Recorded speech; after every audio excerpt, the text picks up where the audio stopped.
Amen? Kayo ba'y naniniwala mararanasan natin ang tunay na pag-ibig?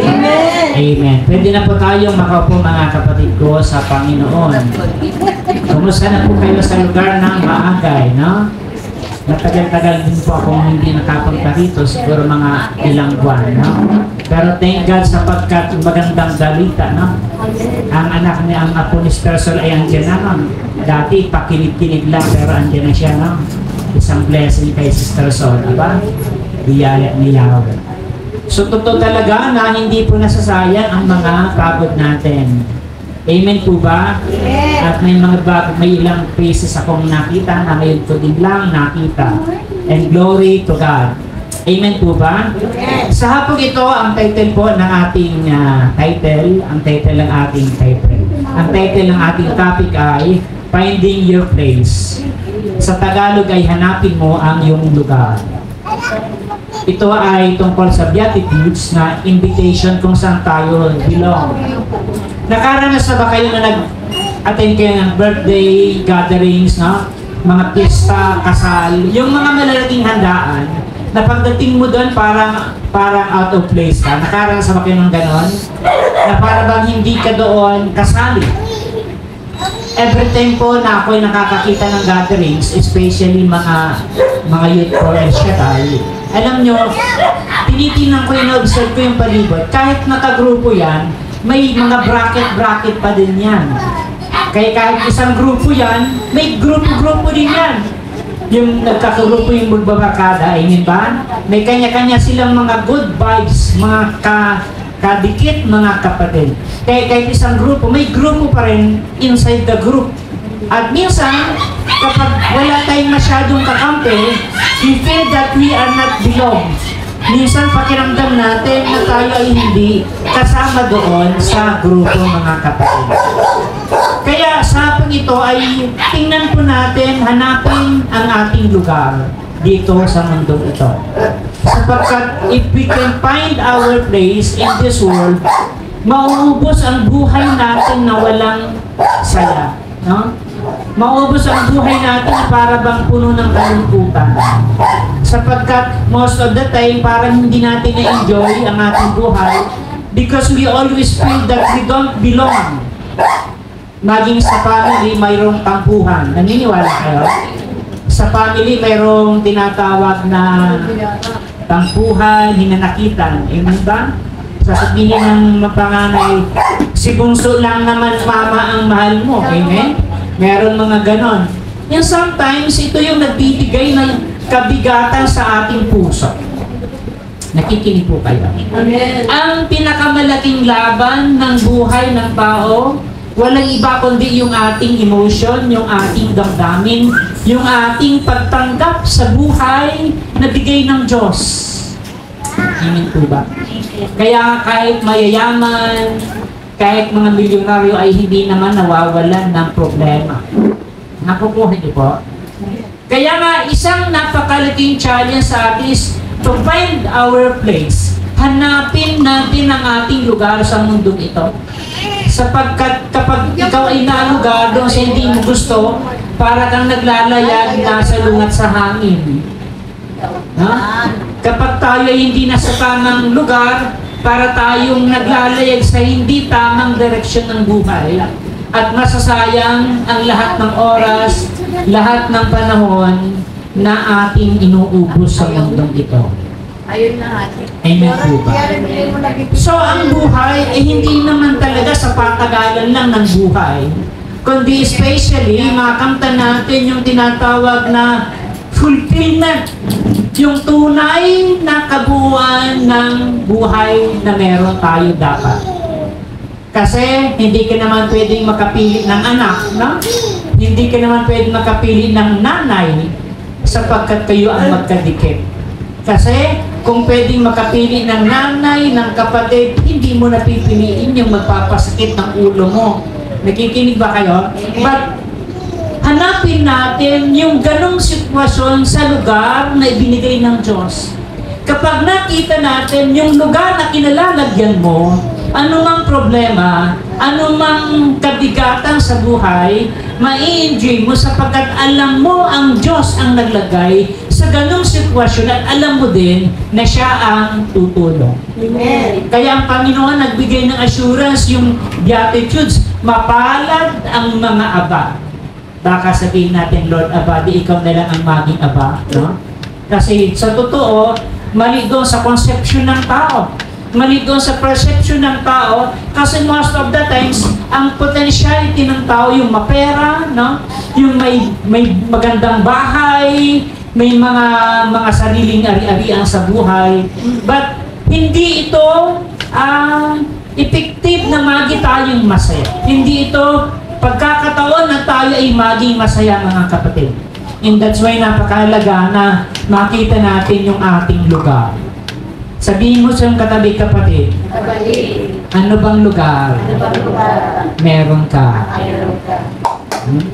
Kailangan na analyze natin what are those places that we belong. Saang lugar tayo nakakalagay. Kapag hindi mo nakita yung blessings ng Lord doon, makakaranas ka ng pagkukumpara. Makakaranas ka ng pagkainggit, no? Sapagkat parang pakiramdam mo, hindi mo man sabihin, parang pinagkaitan ka ng blessings ng Lord. But we don't ever believe na alam natin na yung pinakamabigat, yung pinakamahirap, yung pinakamasakit, sometimes nandoon ang Diyos. Nakukuha niya ba? Yung mga bagay na hindi natin gusto, sometimes doon nag-ooperate ang Diyos, mga kapatid. Kung napansin nyo nung nakaraang linggo, yung gospel, yung mga alagad ni Jesus, sina Simon at Santiago, mga kapatid ko sa Panginoon, San Zebedeo, ay napagod na. At sila ay nagsabi, Panginoon, magdamag po kaming nagpagod at wala kaming nakuha. And we always come to this point na pagod na tayo. Parang sukong-suko na tayo. May mga taong tingnan mo blooming lang, pero nagigera ang kalooban. Mayroong mga dinadaanan sa buhay. Kaya isang kalabit mo lang, sumasabog na. Nagiginig ba kayo at sasabihin mo, ito naman, napansin lang, grabe ng reaction. And without your knowing, yung pagpansin mo sa kanya, ay siya na yung kapunuan niya. Nakukuha niya? And that's why we have to understand these things sa buhay natin, na kapag ang Panginoon ang nagsabi, kahit pagod ka na, gusto mo nang sumuko, babalik ka doon sa lugar na mahirap, babalik ka doon sa malalim na lugar, kasi gusto mong sundin ang kalooban ng Diyos. Nakukuha niyo ba? Ito yung gusto ng Panginoon sa buhay natin. We have to walk out in the comfort zone, mga kapatid. Yung mabasa tayo sa ating lugar na kung saan tayo ay masaya lang. Yung tayo ay pabanjing-banjing lang. Hanapin natin yung lugar na kahit mahirap, na kahit masakit, makakasama natin ang Diyos. Sa totoo naman ang dahilan kung bakit kayo nakaupo din, alam niyo kung bakit? Sabihin niyo bakit? Bakit? Kasi may mga problema kayo na hindi niyo na kinakaya. Amen? Siguro may mga karamdaman tayo na hindi pwedeng kaya ng doktor, no? May mga kahilingan tayo sa buhay na walang ibang pwedeng magsolusyon kundi siya, at hindi naman tayo nagkamali na nilapitan sapagkat napakarami ng ebidensya ang pinagpala ng Diyos doon sa mga bagay-bagay na malimit hindi naiintindihan ng mundong ito. Kaya, anong dapat nating makita sa ating paglilingkod? Why do we need to find our place? Saan tayo pinagpala ng Diyos? At paano natin makikita that we are blessed by God? Na yung sinabi niya na kailangan makumbinsi tayo ng Diyos. Mapalad ang mga aba. Wala namang gustong maging aba sa totoo lang, di ba? Wala namang taong walang pera. Wala namang taong nagkakasakit. Wala namang taong gustong atihin. Pero doon sa lugar na ayaw-ayaw ng marami, again, doon nag-ooperate ang Diyos minsan. Nakikinig kayo? So, anong dapat nating makita to find our place in this world? We have to see beyond outward appearances. Kailangan makita natin lampas doon sa surface, no? Lampas doon sa outward appearance na meron tayo. Sinabi ko sa inyo kanina, may mga taong relax lang, no? Pero maraming dinadaanan sa pamilya. May mga tao na caring. Sabi nga nila, kumusta ang problema mo? Caring lang, no? Pero parang gusto niya nang tumigil. But then again, we have to see beyond the surface. Lampas dun sa pag-ibabaw. Kaya nga laging sinasabi ng punong lingkod, hindi dito lang payamanan. We are blessed kung mayaman tayo. At the same time, naglilingkod tayo. So blessed, di ba? Mayaman ka na, naglilingkod ka pa, maayos pa yung family. You are so much blessed for that. But alam nyo, kahit gaano ka-perfecto ng tao, palaging nag-aarise yung problema. Kaya may mga taong mayayaman, ang kalaban nila yung addiction sa buhay. Kasi kaya nilang bumili ng maraming shabu. Nakikinig ba kayo? Yun ang problema doon kasi may kakayahan silang bumili ng anumang kinalulungkot, kina-enjoy nila. Kahit maraming tao, pag mayayaman yung mag-asawa, nagbabangayan, nagkwentuhan ng yaman nila. Nakikinig kayo? Nagkakwento nga ng isang disciple, nagkwentahan ng kayamanan nila, pero at the end of the day, sila pa rin dalawa kasi ang magbigkis sa kanila ay ang paghahari ng Diyos. Nakukuha mo. So we have to see beyond the surface, mga kapatid. Lampas doon sa mga bagay na nakikita natin. We have to see the inner quality and the spiritual connection. Dito kay Shaddai, minsan ano ko nga, na-compare ko sa mga villages na mga sikat, no? Hindi ka pwedeng magsimba doon na basta-basta naka-t-shirt lang, di po ba? Pag mayayaman ang simbahan, pabunggahan. Pag nagkwentuhan sila, pagandahan ng kotse. Nagkikinig po kayo? Yung category ng kanilang buhay ay papayabangan. But within themselves, mayroon silang mabibigat na suliranin. Kapag sinukat mo, kapag inalam mo ang buhay nila, masasabi mo na mas mapalad ka pala. Kasi nasa iyo ang kapayapaan, mga kapatid. Kaya sabi ng Panginoon sa Luke 6:20, "Blessed are you who are poor, for yours is the kingdom of God." Kapag ang Diyos ang naghari sa atin, hindi tayo tatalunin ng sirkumstansya ng mundong ito, mga kapatid. Hindi ba? Hindi tayo dadaigin ng mga sitwasyon sa mundo ito sapagkat alam natin, nakakampi natin si Yahweh. Kuha niyo po ba? Kaya bilang tao, meron tayong tinatawag na nature na naghahanap ng isang ama, naghahanap ng isang supreme being, naghahanap ng isang Diyos na mapagsasandigan. Kasi ang tao ay punong-puno ng limitations. Nakikinig ba kayo? Ang tao ay punong-puno ng hangganan sa buhay. And that's why nung dumating ka sa hangganan ng buhay mo, naghahanap ka ng masisilungan, naghahanap ka ng makakapitan, naghahanap ka ng maiiyakan. Yung nanay ko nung nabubuhay pa, pagod na pagod sa tindahan, sa grocery, sa bakery, sa mga sakahan. Nakaupo lang yan, nakasigarilyo, tapos may mga tindira siya may limang trabahador sa bakery. Dati yung mga nag-tractor ng sakahan namin, dami-dami ng problema, labas-labas ng pera. Kung tingnan mo mayaman, pero nanlalamig na yung kamay sa kulang pa ang pera. Kaya nung matuluyan kaming bumagsak, alam nyo, yun ang turning point na nandoon ng Diyos. May nakakaladkad sa kanya, tumigil ka na dyan sa negosyo mo, sumama ka na lang sa El Shaddai. Aba, pag uwi niya, overwhelmed siya, umiyak ng umiyak. Sabi niya, ito pala ang buhay na dapat meron tayo. Alam niyo kung bakit? Yung family namin ay benefactors ng Aurora sa Bicol.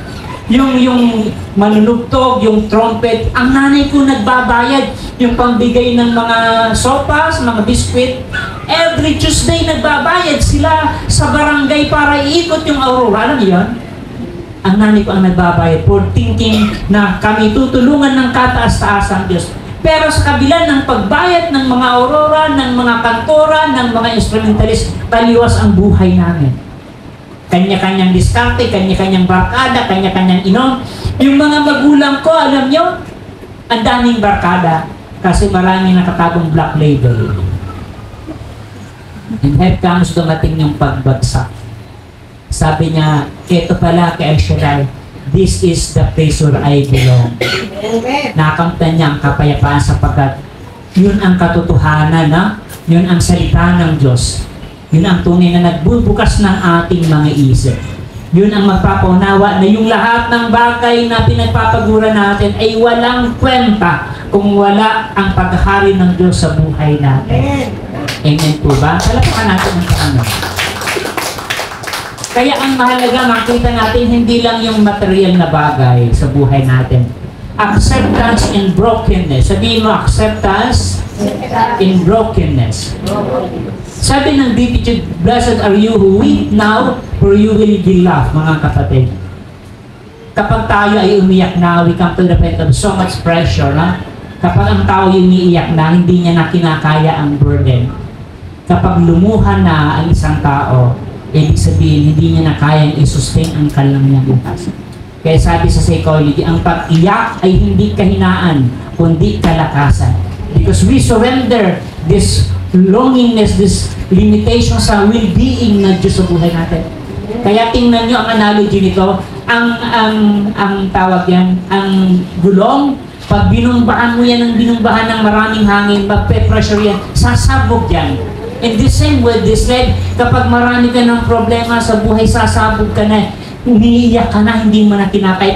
Pag nakasabog ka na, nakarelease ka na, nararamdaman mo yung kagaanan. Amen ba? Kaya sabi ng Panginoon, mapalad yung umiiyak because when we cry, we surrender this self to God. Kasi minsan kahit wala tayong away, kahit wala tayong gulong panglabas, meron tayong internal conflict. Hindi ba kayo? Amen. There are many, ang mabigat at masakit sa buhay ng tao kapag may internal conflict tayo na dala-dala natin throughout the day, throughout the week, and throughout the years. Kaya kung may mga bagay na dapat tayong asikasuhin, ang forgiveness, mga evil things na pwede nating daanan, hindi tayo pwedeng manatili doon.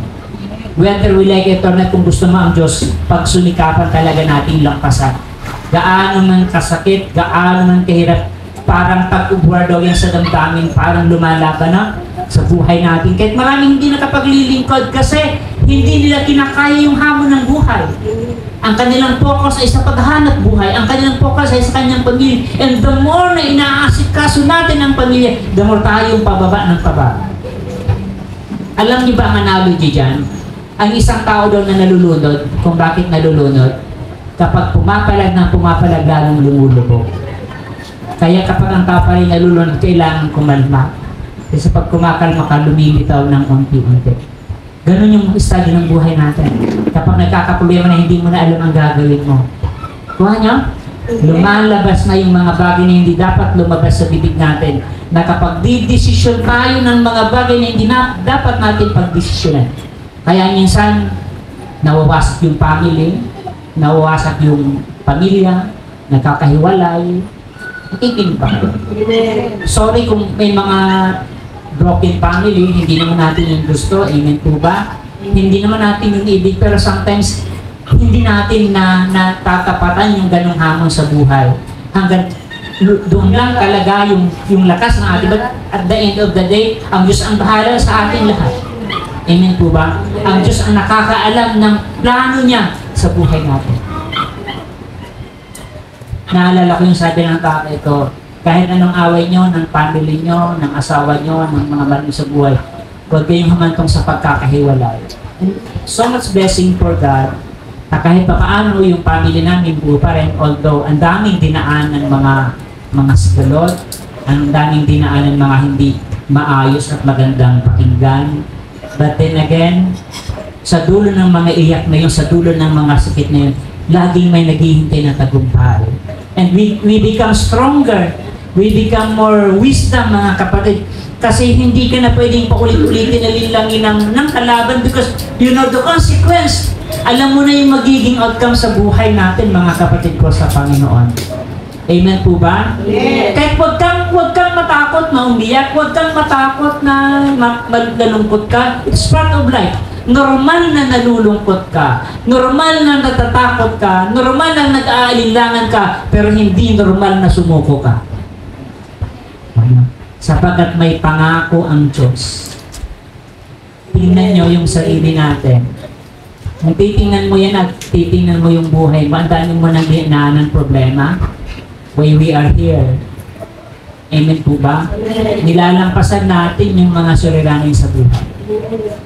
Minsan sa aming mag-asawa, pag nag-away kami, napagod na kaming magbangayan, napagod na kaming magsalitaan, sumbatan, tumitigil na kami. Pero kahit hindi na siya lang aaway, nararamdaman ko pa yung bigat. Kuha niya? Kahit hindi ka awayin, kahit hindi ka pagsalitaan, kahit hindi ka sumbatan, parang may nakapagit ng napakalaging harang. Parang there is something hiddenness. Nakukuha yan? Sa relationship, ganon. May mga bagay na akala mo okay lang at the surface, pero yung inner conflict, yung buhay natin ay kinakaladkad ng demonyo patungo sa gusto niya. Hanggang sa lubusan ka ng may stress, ma-depress, nakukuha yun. And that's why okay lang yun, pero huwag kang sumuko.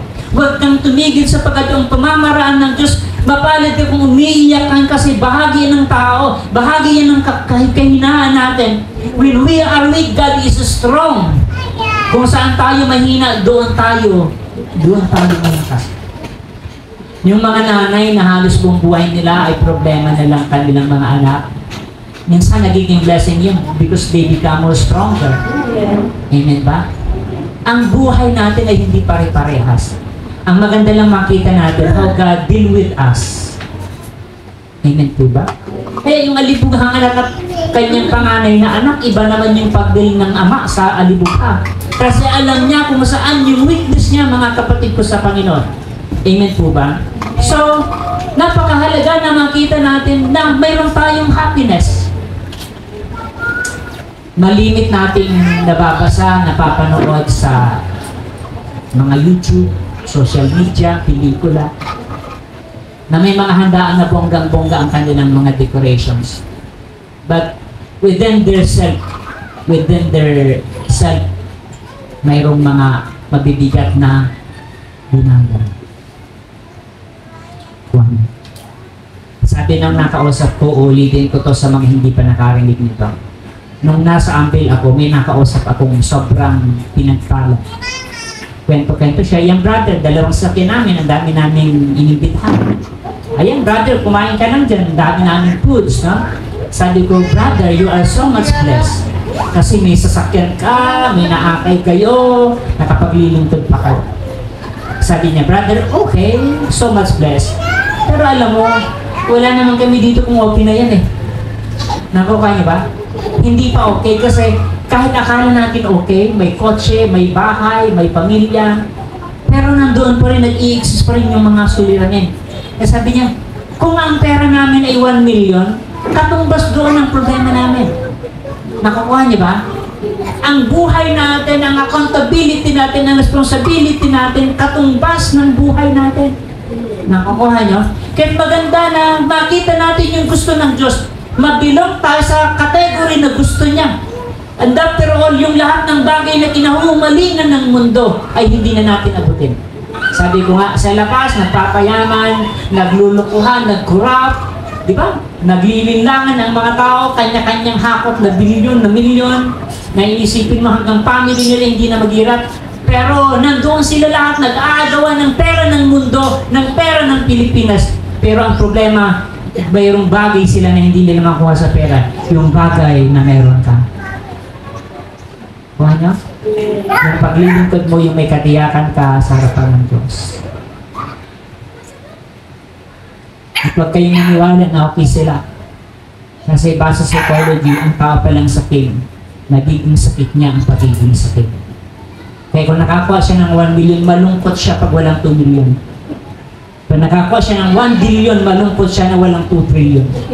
Ganon din. Eh, minsan tayo may 10 piso lang, okay na, no? May 20 peso, makapatin na ng El Shaddai. And so much blessing for us. Nakukuha niyo yun?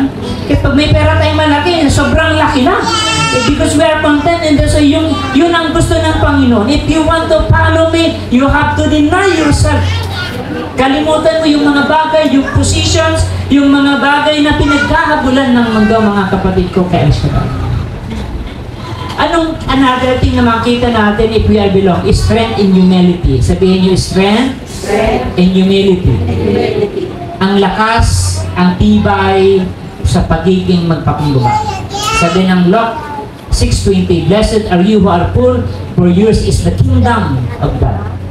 Ang dito ay nag-highlight sa lakas na galing sa kapakumbabaan. binawi ka ng Diyos sa pinasasadlakan mong dilim ng mga pagkahango ng kalaban sa atin, ng kalaban, sabi ng John 10:10, naparito ang diablo para magsira, magnakaw at pumatay. Pero naparito ang Diyos para bigyan ka ng buhay na ganap at kasiyasiya. Nakukuha niya? Binigyan niya tayo ng kasiyahan, mga kapatid ko sa Panginoon. Kaya, yung mga tao may kapakumbabaan, kayang isuko ang kanyang sarili sa harapan ng Panginoon, mga kapatid ko, kay Yahweh El Shaddai. Makikita niyo yung power ng Lord. Bakit? Tinubos tayo ng Diyos sa pamamarang hindi galing, hindi tibay, hindi mga mapangahas na laban. Ininsulto pa nga si Jesus, di ba?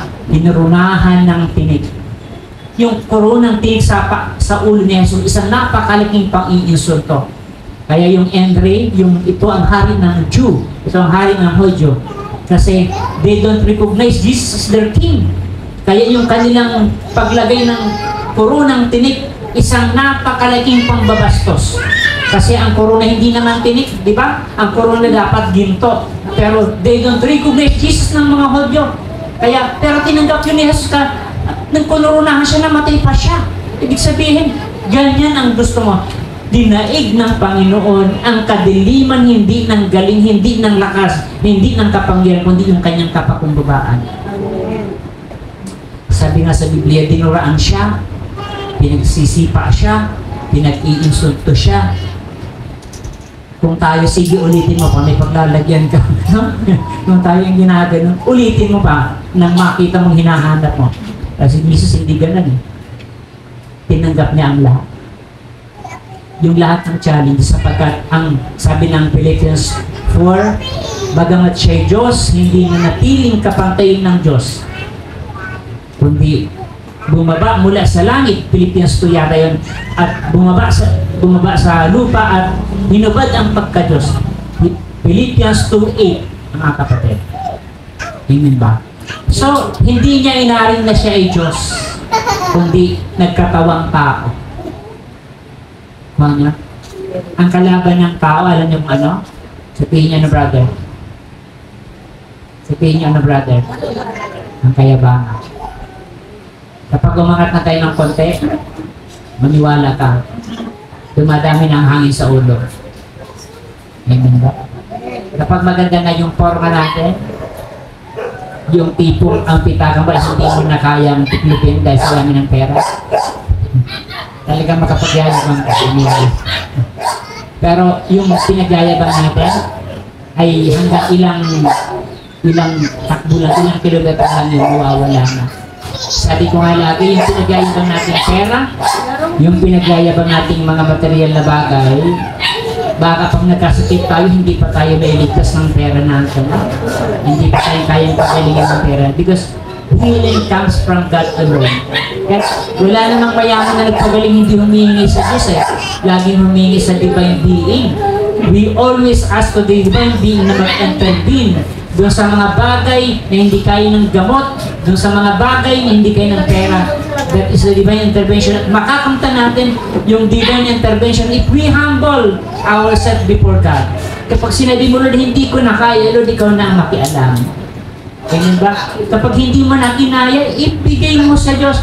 At kapag binigay mo na sa Diyos, huwag ka na makialam. Siya na nga ang binigyan mo eh. Binigay mo na nga sa Kanya yung problema mo, bakit ka makikialam? Para ka daw yung babaeng sumakay ng jeep na may karga-karga ilang kilong bigas. Sumakay sa jeep, hindi binababa yung bigas. Kaya kahit nag-a-andar siya sa jeep, bigat na bigat pa siya kasi hindi binababa.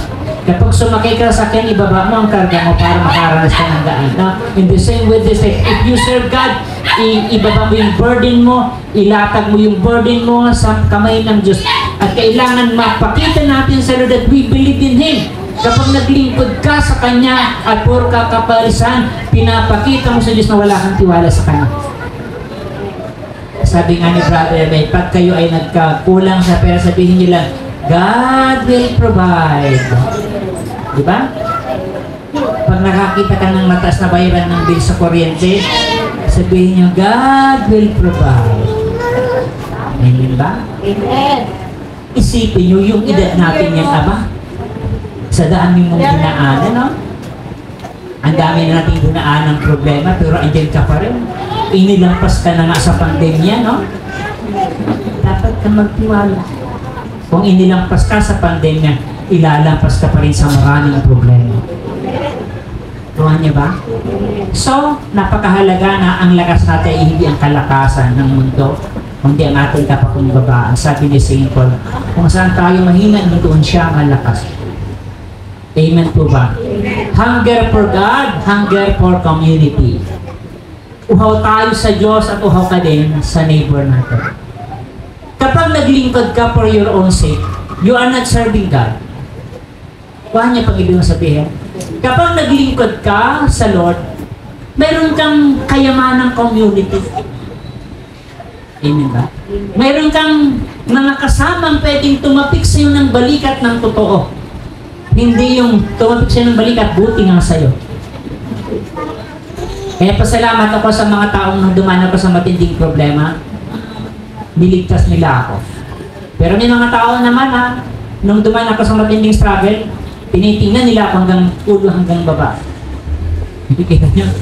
Yung mga taong ganyan. Kaya, makikita mo how God works in us, mga kapatid. We must hunger for God and hunger for community. Naglingkod ka sa Diyos, sabi ko nga lagi, ang hamon sa atin, hindi naman maging worshiper sa Lord, kundi pagdating natin sa bahay, may maayos relationship sa Diyos at sa ating kapwa. Nang sa ganun, makikita ng mga tao nasa palibot natin na may alsyade ka sa puso mo. Na may alsyade tayo sa buhay natin. Na kahit minsan tayo nagkakamali, nandoon pa rin, nagdodominate pa rin yung presence ng Lord. Nakukuha niya ba? Nananatili pa rin yung kapangyarihan ng Diyos sa pamamagitan ng ating gawi. Yung kalidad ng pagkatao natin, yung kalidad ng paglalakbay natin sa mundo ito, nararamdaman nila na naglilingkod ka kay Yahweh El Shaddai. Kaya mga kapatid, isang measurement sa atin, kapag hindi ka nakapaglilingkod, nalulungkot ka, you are hunger for God. Nakukuha niyo yan. Pero kapag hindi ka naglingkod, okay lang. Mas maganda yung birthday, okay lang. Amen ba? Meron ka ng longingness, mga kapatid ko sa Panginoon. Those who hunger and thirst for righteousness find fulfillment not only in a personal relationship with God, but also in the fellowship with believers. Kuha niyo. Mas mapuprove natin sa Lord that we are hunger for our neighbor.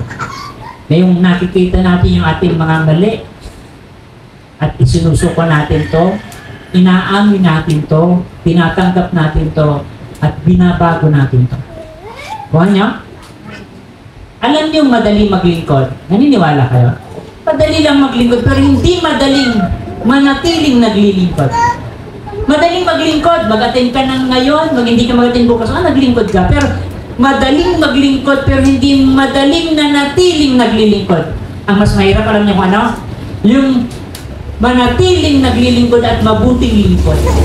Kanya? Madaling naglilingkod, pero hindi madaling manatiling naglilingkod at hindi lalong madali ang manatiling mabuting naglilingkod. When we serve God, hindi ka lang naglilingkod, kundi maramdaman makitaan ng mabuting paglilingkod. Kanya? Kaya hamon sa ating lahat. Hindi ko naman ito hinihiwalay sa aking sarili. But we have to hunger for God. Siya lamang ang tanging pwedeng sumukat kung hanggang saan ang buhay natin. Minsan, share ko lang sa inyo, huwag niyang pagsabi sa ika. Na mag-away kami na aking sister wife. Sabi ng kapatid ko, asan ka? Sabi ko, dito ako sa labas, gabing-gabi na eh. Hindi kayo magkasundo. Sabi ng kapatid ko, pag dala mo yung Gcash mo, magtulog ka muna sa hotel. Pinatulog ako ng isang gabi. Talagang wasak yung buhay ko. Nagpasok ako ng hotel ng alas 6 ng hapon. Mag-umaga akong umiyak. Naramdaman ko yung pagmamahal ng mga kapatiran. Ako pa, no? Pagmamahal na bibigyan ka ng kape, no? Aasikasuhin ka. Wala ka namang kwenta kung wala ka sa Lord eh. Nakikinig ba kayo? Nagkakaroon lang naman tayo ng bigat because of Yahweh El Shaddai. sabi ng ninang ko, Brother Chito, mag-ayos ka. Kasi pag hindi ka nag-ayos, para ka lang bulak. Tinataboy ng hangin. Wala kang bigat. At mahalaga mga kapatid, yung hungerness natin, hindi for sustain this life, but to sustain in our serving to God. Alam niyo si Saint Gani, kwento ni Father kanina, kwento ni Brother kanina. Saint Gani ay hindi naman matalino. Sabi nga daw isang biro ay wasak din ang mukha, hindi man wapo, hindi naman kagandahang lalaki. Mapuro lang isip, hindi kagandahang personalidad. Pero gustong magpare, may longing ni siya, may hunger siya sa Lord. At tinulungan ng isang obispo na maging pare. Sinustain, tinulungan ng pera, tinuruan na maging marunong. At nung maging pare, hindi pa tapos ang laban niya. Ipinadala siya sa lugar na kung saan dito sa Pilipinas ay tundo. Yung pupunta ka sa isang parokya, laging sarado ang parokya at walang nagbibigay ng love offering, no? Ang hirap na maging parokya na hindi mo alam kung mayroong magsisimba. Kaya nun siya, sa simula niya, mapuro lang utak niya at tinulungan siya ng isang obispo. Pero nung magi siyang pare, ginawa niya yung the best. He is longing for God. Nag-fasting daw ng nag-fasting yung pare na to at ang kanyang sentro ay sa paglilingkod sa Diyos. At alam nyo, inakay ng Lord ang mga tao sa lugar na yun. Unti-unting dumami yung parishioner sa lugar na yun. May kapangyarihan ng kanyang paglilingkod. Bakit? Maayos ang kanyang tinauhan. Hindi yung mga bagay ng mundo, kundi ang kanyang longingness ay makapaglingkod kay Yahweh El Shaddai. Tayo mga kapatid, tayong lahat, una natin itingnan ang paglilingkod natin. We are called not for the blessings, but for the blessers. Hindi sa mga biyaya, kundi sa nagbibigay ng biyaya. Kaya yung righteousness, yung kabutihan, ang gustong ibigay ng Diyos sa buhay natin. Mercy as a bridge to belongingness. Ang gusto ng Panginoon, ang kanyang beatitude ay maging tulay patungo sa kabutihan. Sabihin mo sa iyong kapatid, kapatid, tulay ka ba? Wall. Alam mo yung wall? Ang tawag sa wall na yun? Harang. Ikaw ba ay tulay o harang? We are the bridge. Hindi tayo harang sa ating kapwa. Kapag naging kang tulay sa mga kabutihan, nabibigyan mo ng chance makapaglingkod yung gustong maglingkod.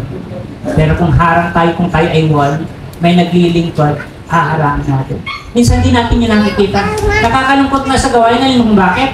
Yung mga hindi nagbibigay ng love offering, siya yung mga hinayang na binibigay ng love offering. Nagpipili ba yun? Minsan, hindi rin nag-isip, no? Yung hindi nga nagbibigay, sila pa yung hinayang, di ba? Hindi nila gayahin. Alam niyo mga kapatid ko sa Panginoon, we must be a bridge to call for people, mga kapatid. And magiging tuloy, hindi naman pera lahat, no? Hindi naman financial lahat. Yung nakakaakay tayo, yung tayo ay nagiging dahilan ng channel ng biyaya. Amen po ba?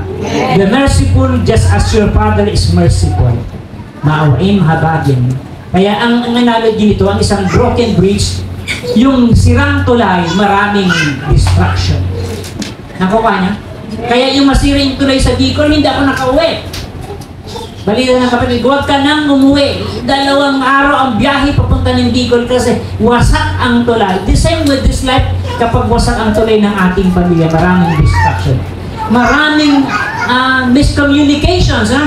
Maraming hindi pagkakaintindihan kasi walang pamang connection sa buhay. Walang pamang pag-uusap, walang pamang argumento. Sila ay magkahiwa-hiwalay at nagkawatak-watak. At ang hari ng pagkawatak-watak, walang iba kundi ang kalaban ng Diyos. Kaya sabi ng Panginoon sa pamamagitan ng punong lingkod, sentro lang natin faith, love, and unity. Kapag wala kang unity, you are breaking the bridge of God. Nakuha niya? Tayo ang tagapaggawa ng tulay. Kapag trabaho ka lang ng trabaho sa gawain ng Panginoon, si El Shaddai na ang bahala sa iyo. Alam nyo, for the last, bago namatay yung nanay ko, ang kanyang kahilingan, makapag-asawa yung aming kapatid na teacher, magpa-40 na. Sabi ng nanay ko, Chito, i-pray mo naman yung kapatid mo. Hindi pa nakapag-aasawa, puro boyfriend lang. Eh sabi ng kapatid ko, sige nanay, huwag ka nang mag-alala. Kung hindi akong pag-asawa, okay lang. Kung magkapag-asawa ako, bahala sa El Shaddai. Eh, yung kapatid namin bunso, 16 years bago sinunod. At umiiyak din kasi huling-huli na siya sa family. Yung nanay ko naman, sobrang magbarkada sila nung nabubuhay pa. At ang sabi rin ng nanay, aalalayan kita, nene. Hanggat di ka naging stable ang buhay mo, hindi mo na ako aalis. Ganyan yung magulang, di ba? Stable sila, ang kanilang concern, mga anak nila. Hindi sila masaya na ang kanilang mga anak ay wala sa tamang posisyon. Nakukuha niya? Kaya nung bago yun namatay, nagbiling doon sa kapatid ko huwag niyong pabayaan si Brother Chito, walang anak yun. Sabi ko, binir ko na, huwag ka na mag-alala sila ng bahala sa amin. Pababa ko na lang kanilang mga argumento. Sabi ko, sige na akong bahala dyan. Kasi, ilalapit natin yan sa Diyos. Alam nyo, every mass, every prayer meeting, kapag naghahanap ng special prayer, ay ang sincere, sabi ko, Lord, minsan nakakalimutan ko na yung prayer ko sa aking buhay, sa aming asawa. Minsan nakakalimutan ko yan. Doon sa mga bigat, alam nyo, pag hilingan ka ng prayer, okay lang, di ba? Pero pag pamilya mo na ang humingi sa ibang usapan yun, naniniwala kayo? Madaling mag-advise, madaling magsabi ng I pray for you, God bless you, napakadali nun. Pero pagka-connection mo na ng buhay mo at pamilya mo, hindi ka na nagbibiro nun. At hindi ka lang nagbibiro, kailangan seryoso yun. Of course, sa iba nandun yung seriousness, pero iba yung bigat ng ating paglapit sa ating pamilya. Kaya sabi ko, Lord, para mag-uhuwaran ng mga taong kapatiran na nasa palibot ko, tugunin mo muna ako. Kaya sabi ko sa Lord, para yung mga taong humihingi sa akin ng prayers, confident naman ako na sila'y tutugunin mo. Kasi pag sinampulan ka ng Lord, ng bawat panalangin mo'y pinagtutugon niya, pagpapalain niya tayo. Alam niyo, nung isang linggo, pinakita sa akin yung kanilang wedding invitation. Ang kanyang mapangasawa ay simpleng tao lang, pero kasing pugi ko rin, joke lang yun. Biligyan yung invitation. Sabi ko, congratulations, I am answered prayers. If we are longing for God, we are nothing for our own. Kaya sabi ko, every time nadidiscover yung buhay ko, unang pumapasok sa isip, alam niyo yung mga taong umaasa sa paglilingkod ko. Kuhan. Sila nanay, sila sister, sila brother. Ang paglilingkod yan, hindi naman sa kanila, kundi sa mga taong umaasa sa kanila. Magandang hapon po, panguluyan na po tayo lahat.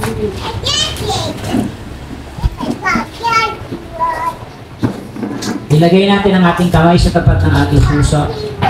At tayo ay magsumamo sa Panginoon, magpakumbaba. Hayaan natin na ang Panginoon ang siyang maghari sa buhay natin. Ang Diyos ay hindi nagkamali nang sabihin niya na mapalad ang mga aba. Mga aba na walang ibang inaasal kundi ang Diyos. Mapalad ang mga umiiyak na yun, sapagkat magiging masaya siya sa pagdating ng panahon. Sapagkat ang pag-iyak ay pagpapakita na tayo ay nalulungkot ng hirapan. At ito ay pagtaligod sa ating sariling kakayahan at magtiwala sa Diyos na may kapangyarihan sa lahat ng bagay. Ipakita natin sa Lord na walang halaga. Wala tayong magagawa kung wala ang tulong ni Yahweh. And so ilapit natin sa Panginoon. Ano man ang kailangan mo? Ano man ang mga prayer request mo? Ilapit mo sa Kanya sapagkat alam natin siya lamang ang tanging magbibigay solusyon sa mga problema natin. Iba't iba man ang ating kahilingan, kakatagpuin ka ni Yahweh sa oras nito. Sapagkat siya ang buhay na Diyos at makapangyarihan na Diyos sa mga tao na iniwala sa Kanya. Ano pa ang dahilan? Iniwanan mo pa samantala ang mga gawain mo sa bahay. Iniwanan mo pa samantala ang responsibilidad. Sapagkat alam mo mas mahalaga ang panahon. Patunayan natin sa Kanya na tayo nagsusuka mo. Ipapakibaga at makialam siya sa ating buhay. Hallelujah, precious Jesus.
Kami po'y lumalapit sa iyo. Pagising mo ang aming puso at isipan. Pagising mo kami ng kalooban at damdamin na walang iba, ikaw ay aming paglingkuran. Hayaan mo, Yahweh, na patuloy na lumago ang aming buhay pananampalataya. Tumibay, lumago at tumatag. Anumang hamon sa buhay, ang katotohanan pa rin namin ang aming sasabuhay at sasandigan. I-bless mo ang mga lingkod ng ito na walang sawang lumalapit sa iyo, naninindigan sa liwanag at katotohanan na pinagtuturo mo sa amin. Pagpalain mo kaming lahat, Panginoon. Huwag mong hayaan na magtagumpay ang kalaban ng Diyos sa buhay ng bawat isa.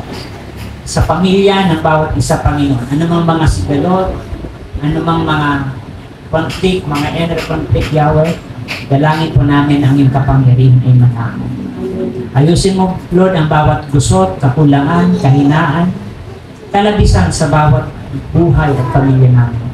Pagpalain mo, Lord, ang mga source of income, nawa huwag kaming magutom, huwag kaming baka magkulang sa anumang bagay, at maging tunay ang puso namin, isang tunay na naglilingkod siya, na walang itinatagong dilim sa buhay, bagos Panginoon, naglilingkod ng tapat at totoo sa iyong harapan. At ang lahat ng bagay nito, Yahweh, ay magiging posible kapag ikaw ang Diyos na may kontrol ng buhay namin. Nawa, Panginoon, sa aming pagsusumamo, maganap ang kalooban mo sa bawat pusong narito ngayon. Pagpalain mo, Lord, ang bawat pamilya na narito ngayon, ang bawat sambahayan.